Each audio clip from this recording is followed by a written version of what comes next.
నా పేరు డాక్టర్ ఓబులేసు, చిన్నపిల్లల వైద్య నిపుణులు, అశ్విని హాస్పిటల్, ఎల్లారెడ్డిపేట, రాజన్న సిరిసిల్ల జిల్లా. వర్షాకాలంలో ఎక్కువ వాటర్ నిల్వ ఉండడం వల్ల దోమలు చేరి దోమకాటు ద్వారా వచ్చేటువంటి విష జ్వరాలను ఈరోజు తెలుసుకుందాం.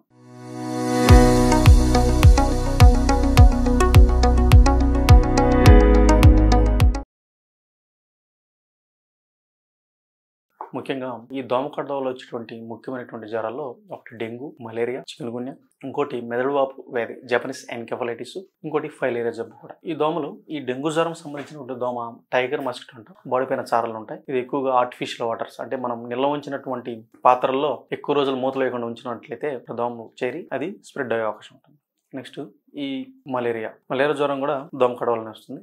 ఇంకా ముఖ్యంగా చిన్నపిల్లల్లో ఈ వర్షాకాలంలో ఈ వైరల్ ఫీవర్స్, అంటే ఫ్లూ వైరస్ కానీ, రైనో వైరస్ కానీ, ఇన్ఫ్లుయెంజా వైరస్ కామన్గా వస్తుంటాయి. ఈ డెంగ్యూ జ్వరంతో పాటు ప్లేట్లెట్ కౌంట్స్ పడిపోవడం జరుగుతుంది. దాన్ని ఫీవర్ విత్ థ్రాంబోసైటోపెనియా అంటారు. చాలా మంది జ్వరంతో పాటు ప్లేట్లెట్ కౌంట్ పడంగానే ఇది ఎక్కువ మంది కూడా దీన్ని డెంగ్యూ జ్వరం అని అనుకుంటారు. డెంగ్యూ జ్వరంతో పాటు ఇంకా కొన్ని జ్వరాలు ఈ ఫీవర్ విత్ థ్రాంబోసైటోపెనియా అంటే ప్లేట్లెట్స్ కౌంట్ పడిపోవడం అనేది జరుగుతుంది. దాంట్లో సెప్టిసిమియా అంటే bacterial infection with in the blood, it also causes the అంటే ప్లేట్లెట్ కణాలు పడిపోవడం జరుగుతుంది. ఇంకా మలేరియాలో కూడా మన ప్లేట్లెట్ కణాలు పడిపోతాయి. ఇంకా ఈ లెప్టోస్పైరోసిస్ అనేది ఒక జబ్బు ఉంటుంది.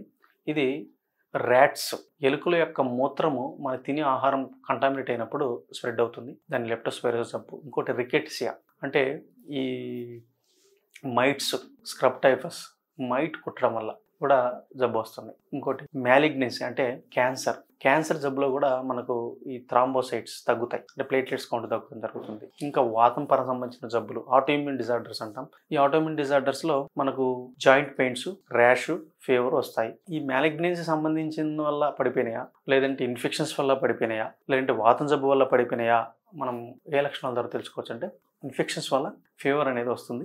ఎక్కువగా 3 to 5 days వస్తుంది జరుగుతుంది. ఈ ఫీవర్ తగ్గకపోయినట్లు 5 రోజుల తర్వాత కూడా మనం టెస్టులు చేయడం జరుగుతుంది. దాంట్లో ప్లేటెడ్ కణాలు పడిపోవడంతో పాటు మిగిలిన లక్షణాలు కూడా చూడడం జరుగుతుంది. అది ఒకటి లింఫ్ నోడ్స్, 2 పొట్ట బల్ల పెరిగిందంటాం, లివర్ అండ్ స్ప్లీన్ పెరగడం ఏమైనా ఉందా చూస్తాం. దాంతోపాటు ఏమైనా పసిరికలు ఉన్నాయా, జాండీస్ ఉందా లేదా చూస్తాం.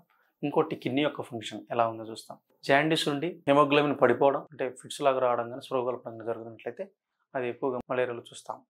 ఈ లెప్టోస్పైరోసిస్లో కూడా జాండీస్, కిడ్నీ ఫంక్షన్ కూడా తగ్గడం జరుగుతుంది. నెక్స్ట్ ఈ రికెటిసియల్ ఇన్ఫెక్షన్ అయినటువంటి స్క్రబ్ టైఫస్లో ఎక్కువగా ఇది కర్ణాటక, ఆంధ్రప్రదేశ్, కొన్ని పరిసర ప్రాంతాలైనటువంటి తెలంగాణ మరియు తమిళనాడులో ఎక్కువ రావడం జరుగుతుంది.